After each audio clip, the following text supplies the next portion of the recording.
আলাইকুম বন্ধুরা, সবাই কেমন আছেন? আজকে একটা সবজি রেসিপি নিয়ে আমি চলে আসলাম। গরমের সবজি, আপনারা আমার সাথেই থাকুন। আমি এই যে চুলাটা জ্বালিয়ে দিলাম। আমি একটু তেল দিয়ে দিচ্ছি। অনেক দিন পর একটা রেসিপি নিয়ে চলে আসলাম। এই যে সবজি রেসিপি, সেই জন্য অত তেল দিলাম না, 2 চামচের মতো তেল দিয়ে দিলাম। এই যে দেখেন, এভাবে একটু করে ঘুরিয়ে দিলাম। এখন এটা গরম হয়ে গিয়েছে। আমি একটু পেঁয়াজ কুচি দিয়ে দিচ্ছি। এই যে পেঁয়াজ কুচি দিয়ে দিবেন। পেঁয়াজটাকে আমি একটু ভেজে নিচ্ছি। আসলে না, সবজিতে বেশি তেল না দিলেই ভালো। লো হিটে রান্না করলে সবজি রেসিপিতে ভিটামিন পুষ্টিগুণটা একটু সমৃদ্ধ থাকে। এভাবে রান্না করবেন। আর আমি যে রেসিপিটা রান্না করছি আপনারা ঠিক সেইভাবে ফলো করবেন। আমি দিয়ে দিচ্ছি রসুন কুচি। এই যে রসুন কুচি দিয়ে দিচ্ছি। রসুন কুচি দিয়ে দিলাম। আরও বন্ধুরা, এই যে পেঁয়াজটাকে আমি, আপনার কি সবাই চলে গিয়েছে, আমাকে একা ফেলে। এই যে দেখেন, আবার আশপাশে কিন্তু অনেক বিড়াল, এবং আমার বাসাও কিন্তু অনেকগুলো বিড়াল আমি পারি। তা ওদের একটু শব্দ শোনা যায়, ওরা একটু চিল্লাচিল্লি বেশিই করে। এই টাইমটা একটু চিল্লাচিল্লি বেশি করে। এই যে দেখেন, এই টাইমটা একটু চিল্লাচিল্লি করে। এই টাইমটাই আমার রান্নাবান্না রেসিপি দেখানো, তা সব হচ্ছে গিয়ে ক্যামেরায় ধরা পড়ে সব ওদের শব্দগুলো। আপনারা কিছু মনে করবেন না। এই যে দেখেন চিল্লাই গেছে। এখন আমি একটু পানি দিয়ে দেবো, অল্প একটু। এটা সবজি রেসিপি, এভাবে একটু পানি দিয়ে দিচ্ছি। আমি শুকনো জল দিয়ে দিচ্ছি 1 চামচ, যেহেতু সবজি রেসিপি অত দিব না। আর আপনার হলুদের গুঁড়া দিয়ে দিচ্ছি আধা চামচের মতো। ধনিয়া গুঁড়া দিয়ে দিচ্ছি 1 চামচের মতো। লবণ দিয়ে দিচ্ছি স্বাদ মতো। এভাবে যদি রান্না করেন খুবই ভালো লাগবে খেতে।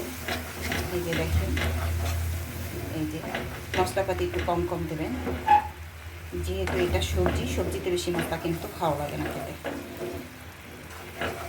আমি এবার কাঁচা ঝাল দিব। কাঁচা ঝাল দিলে অনেক মজা লাগবে আর একটু ঘ্রাণ আসবে। আর একটুখানি একটু ঝাল দিয়ে দেবো, অল্প একটু ঝাল। এই যে এখন আমি দিয়ে দিচ্ছি চিংড়ি মাছটা এভাবে দিয়ে দিবেন। অনেক মজা লাগে কিন্তু চিংড়ি মাছ না দিলে কিন্তু এই সবজি রেসিপিটা ভালো লাগে না। এই যে এভাবে রান্না করবেন। এক সময় ধৈর্য হারিয়ে ফেলি যে ইউটিউব দিয়ে কিছু হবে না, শুধু রেসিপি দিয়ে কোনো কাজ হয় না, সাবস্ক্রাইব বাড়ে না, তেমন ভিউজ হয় না। শুধু আমি এগুলো করতে থাকি, কষ্ট করতে থাকি। তারপর আবার এক সময় মনে করি করতেই থাকি, একদিন না একদিন আল্লাহ তাআলা মিষ্টি পরিশ্রমের ফল দান করবে। এখন আমি দিয়ে দিচ্ছি মিষ্টি কুমড়া। এই সবজিটা ঠিক এইভাবে রান্না করবেন, নাহলে কিন্তু মজা লাগবে না। ট্রাস্ট মি, আমাকে ফলো করবেন সবাই। মিষ্টি কুমড়োটাকে সুন্দর করে কেটে নেবেন। আসলে এগুলো না সব গরমের সবজি, এইভাবে যত খাবেন গরমে তত শরীরটা ভালো থাকবে। এখন কিন্তু গরম পড়া শুরু হয়ে গিয়েছে, তাই আমি গরমের সবজি নিয়ে হাজির হয়েছি, রেসিপি নিয়ে হাজির হচ্ছে। গরমের সবজি তো অনেক আগেই উঠেছে, রেসিপি নিয়ে আমি হাজির হয়েছি। বন্ধুরা, এই যে এইভাবে কিন্তু মিষ্টি কুমড়া কষিয়ে নেবেন একটু সুন্দর করে, অনেক মজা লাগে কিন্তু খেতে। জাস্ট এবার আমি দিয়ে দিচ্ছি সবুজ ঢেঁড়সটাকে ঠিক এভাবে রান্না করবেন আর এভাবে কেটে নেবেন সুন্দর করে। রান্না তো করবেন, কি বলে উঠতে পাল্টা। ঢেঁড়সটাকে সুন্দর করে এভাবে কেটে নেবেন ডুম করে। তারপর এই যে ঢেঁড়সটা একটু পরে দেবেন, সুন্দর করে নিয়ে নেবেন। এবার একটু পানি দিয়ে দেবেন, ঢেঁড়স বেশি পাওয়া লাগবে না। এখন আমি একটু পানি দিয়ে দিচ্ছি। এই যে দেখেন 1 কাপ পানি দিয়ে দিলাম। বন্ধুরা, আমি এখন কাঁচামরিচ দিয়ে দিচ্ছি। এই যে কাঁচামরিচটা দিয়ে দিলাম। বন্ধুরা, ঢেঁড়সটা যাতে লোট লোট না হয় এই জন্য একটা ব্যবস্থা করেছি। একটা দারুণ একটা টিপস আছে, হয়তো আপনারা অনেকে জানেন, হয়তো অনেকে জানেন না। এটা হচ্ছে লেবুর রস দিলে অথবা টক দই দিলে। এই যে দেখেন, আমি 1 চামচ টক দই দিয়ে দিচ্ছি এভাবে,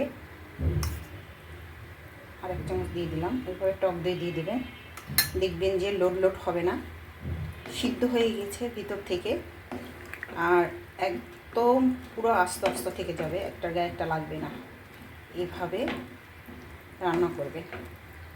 মূলত এই সবজিটার টক দই হচ্ছে প্রধান উপকরণ, মানে স্বাদ আনিয়ে দেবে অন্যরকম একটা। এই যে দেখেন, এইভাবে করবেন। এই যে আমি সুন্দর করে দেখাচ্ছি, কালারটা একটু চেঞ্জ হয়ে গেল টক দই দেওয়াতে। এখন আমি একটু ঢেকে দিব। বন্ধুরা, এই যে দেখুন আমার এই যে সবজিটা লোট লোট কিন্তু হয়নি, যেহেতু আমি একটু দই দিয়ে দিয়েছি। আর দই দিলে কিন্তু স্বাদটা একটু অন্য ধরনের হয়। আপনারা সবাই এরকম করে রান্না করবেন, দেখবেন এত মজা লাগে। আর এই গরমে কিন্তু এইসব সবজি বাচ্চারাও কিন্তু খেতে পারবে, বাচ্চারা কিন্তু অনেক ফেভারিট তাদের জন্য। আর এই সবজি দিয়ে আপনি রুটিও খেতে পারবেন, পরোটাও খেতে পারবেন, ইভেন পোলাও খাওয়া যাবে এটা দিয়ে। সাদা পোলাও আছে, সাদা পোলাও ভাত তো খেতেই পারবেন। এইভাবে রান্না করবেন। এখন আমার একটা ঝোল একটু ঝোল কমলে আমি নামিয়ে নেব। হ্যালো বন্ধুরা, এই যে আমার সবজিটা কিন্তু হয়ে গিয়েছে, দেখেন অ্যাটলিস্ট অবশেষে সবজিটা হয়ে গেল।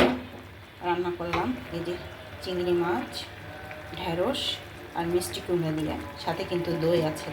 এত সুন্দর একটা রেসিপি দিলাম আপনাদেরকে। এখন আমি দিয়ে দেব ভাজা জিরার গুঁড়া। হ্যালো বন্ধুরা, এখন আমি দিয়ে দিচ্ছি ভাজা জিরার গুঁড়া। এই যে এই ভাজা জিরার গুঁড়োটা দিলে আরও সুন্দর স্মেল আসবে। দেখেন সব কিন্তু আস্তে আস্তে রয়েছে, কোনোটা কিন্তু ভেঙে যায়নি। এটা হচ্ছে দইয়ের কারণে। তৈরি হয়ে গেল আমার দই ঢেঁড়স আর মিষ্টি কুমড়ো চিংড়ি মাছের একটা দারুণ সবজি রেসিপি। সবাই ভালো থাকবেন, সবাইকে রইল অনেক অনেক ভালোবাসা ও শুভেচ্ছা। সবাই আমার চ্যানেলটাকে সাবস্ক্রাইব করে দেবেন, তাহলে আমি নতুন নতুন রেসিপি নিয়ে আপনাদের সামনে হাজির হব। এই যে দেখেন কি সুন্দর রান্না করেছি, এত মজা হয়েছে। এটা আপনি রুটির সাথে খেতে পারবেন, পরোটার সাথেও খেতে পারবেন। আজকের মতো বিদায় নিচ্ছি, আল্লাহ হাফেজ।